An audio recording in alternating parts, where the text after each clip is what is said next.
Olá, tudo bem?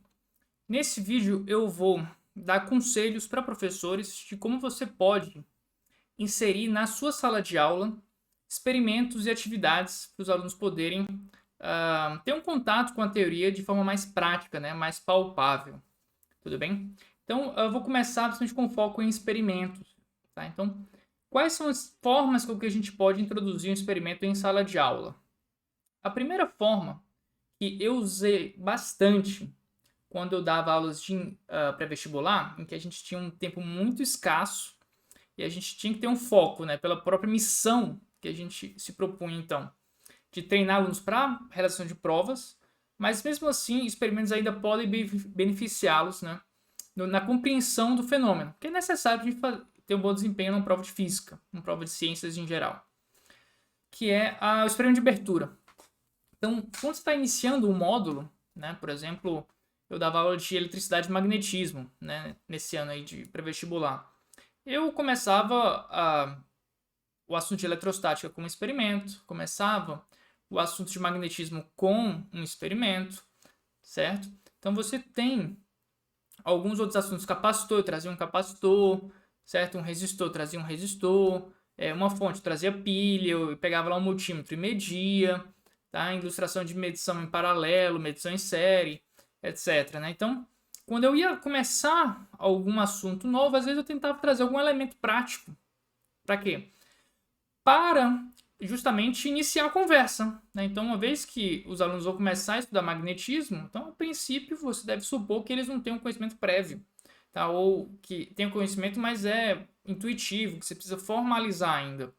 Então, para esse tipo de conversa, vale a pena você trazer um elemento físico, né? Um elemento da natureza, um experimento, para que você possa começar, de fato, a ciência com observação. E aí, então, você passa aí a apresentar a teoria, né? Remetendo sempre ao experimento observado. Então, essa técnica de experimento de abertura eu gosto bastante para as minhas aulas, ok? Mas às vezes, né, você está no meio de uma sequência de aulas que você já introduziu o tema. Por exemplo, você pode estar apresentando o assunto de ondas. E aí você está lá discutindo ondas, onda para cá e tal, e você vai falar de ondas estacionárias que você consegue introduzir o assunto ali sem grandes dificuldades. E aí, naturalmente, os exemplos que a gente costuma dar são exemplos clássicos de tubo sonoro e cordas, né, com pontas, por exemplo, pontas fixas. E aí a gente tem certas regras, né? Os modos normais, por exemplo. Então você pode lá desenhar as ondas estacionárias e tal. E você pode usar, né, a técnica do experimento de Tomé, por exemplo. Para aquele aluno que acredita realmente só quando coloca o dedo ali na chaga. Então essa ideia do experimento de Tomé é você apresenta a teoria. Você pode estar lá correndo, querendo garantir o cumprimento daquele alimento. E aí cumpriu o seu dever, você vai então apresentar o fenômeno. Então você pode ir lá, mostra os modos normais na corda, e aí você pega um violão e tira uma nota dele, aperta, diminui o comprimento, tira um harmônico natural da corda, que é o segundo modo fundamental, certo? Então você pode trazer um tubo sonoro, pode ser uma flauta, pode ser tubos de metal que fazem sons, né? Então há toda uma aquelas molas malucas, você consegue fazer modos normais da onda com aquilo. Então é bem legal para você, né, fazer uma determinada confirmação. Então apresenta a teoria, mostra aquela consequência e você coloca a confirmação em uma atividade experimental rápida, né? Então o experimento de Tomé seria essa segunda ideia. A terceira ideia, né, de introduzir um experimento seria nem no começo, nem no meio, mas depois da aula. Então você pode apresentar um determinado assunto, por exemplo, vamos colocar aqui a conversão eletromecânica de energia. Tá? Então você tem ou um gerador elétrico, né, que transforma trabalho mecânico em energia elétrica, ou o motor, que transforma a eletricidade em energia mecânica, certo? Então você pode propor para os alunos, após a aula, né, oferecida a teoria, pedir para que eles consigam, né, construir um dispositivo desse. Tanto um quanto o outro são coisas que são realizáveis de fazer. Tá? Então você precisa de um motorzinho que você pode comprar pronto, né, e em mostrar que um motor pode funcionar como gerador, ou construir um motor a pilha, né? Você tem isso na internet bem fácil de achar. Então você pode pedir para que os alunos realizem uma tarefa, né, de construção, né, nessa cultura maker e tal, de você dar uma tarefa, um desafio e pedir para eles construírem um engenho, né, algum dispositivo que realize essa tarefa. E de repente, se mais grupos fizerem, você pode comparar as diferentes soluções apresentadas. Tá? Então isso aí fica uma sugestão para uma atividade não dentro de sala de aula, mas você dá a teoria, manda um trabalho para casa, eles voltam depois e aí vocês discutem as soluções encontradas pelos alunos após, né, no tempo extra sala. Tudo bem? Essa aí é a terceira solução. A quarta, né, não se trata tanto de um experimento, mas que é uma forma interessante de você fazer com que o aluno possa visualizar como um determinado resultado depende das suas quantidades, que é o uso de simulações computacionais.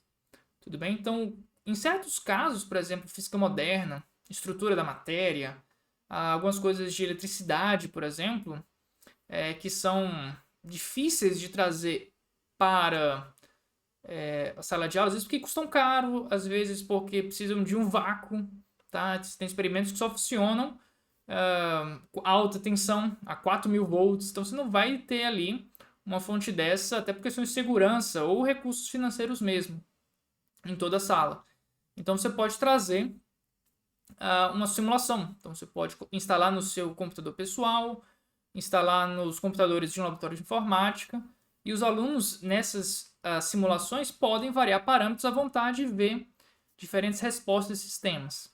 Tudo bem? Então uma fonte de simulação muito interessante é o PhET. Eu já gravei até um vídeo sobre esse projeto da Universidade de Colorado, que disponibiliza várias simulações de ciências, de matemática, para nível fundamental, médio, superior. Então eles têm uma gama muito grande de experimentos traduzidos para o português, que são, sim, muito bonitas, né? Eu gosto muito das simulações. E você pode usar essas simulações, são de graça, né? São gratuitas. Ou mesmo fazer as suas, né? Se você tiver um domínio de programação, de computação, e gostar disso, como eu gosto, né? Às vezes eu uso as simulações, às vezes eu faço as minhas próprias simulações. E compartilho até algumas delas aqui no canal do YouTube. Certo? E aí é bacana, porque os alunos podem inclusive até fazer... Às vezes eu uso a simulação e passo exercícios para eles realizarem manipulando a simulação. Tudo bem? Manipulando os parâmetros que você vai dar de entrada dessas simulações. Tudo bem? Então são ideias interessantes para você poder dar essa sensação. Né? Não é a realidade pura, né? Não é o contato direto com a realidade, mas é uma simulação, né, que procura imitar comportamentos que existem na natureza, para os alunos poderem ter contato. Então, não é um experimento, mas sim, eu considero uma ferramenta muito interessante de ensino. Essa é a quarta ideia. E a quinta ideia, né, por sua vez, é uma abordagem mais quantitativa, experimental. E na graduação, isso costuma ser dado como uma disciplina, né, de física experimental, por exemplo. Você tomar experimentos, tomar leis físicas e pô-las à prova. Tudo bem? Então, se você está ali na escola ensinando lei de Hooke, F igual a kx, você pode, com suporte, com a mola e com massas de tamanhos variáveis, né, de intensidades aí, variando a massa, você varia a deformação da mola e você consegue demonstrar experimentalmente a lei de Hooke. E aí você pode fazer isso tomando medidas, construindo gráficos, verificando se um comportamento linear previsto na teoria é confirmado na prática. Isso aí você consegue introduzir essa noção para os alunos, que existem incertezas, né? Então esse acordo ele não é perfeito, certo? E que, com o conjunto de pontos, às vezes você tem uma certa imprecisão da determinação da constante elástica ou de qualquer outro parâmetro que você tenha interessado.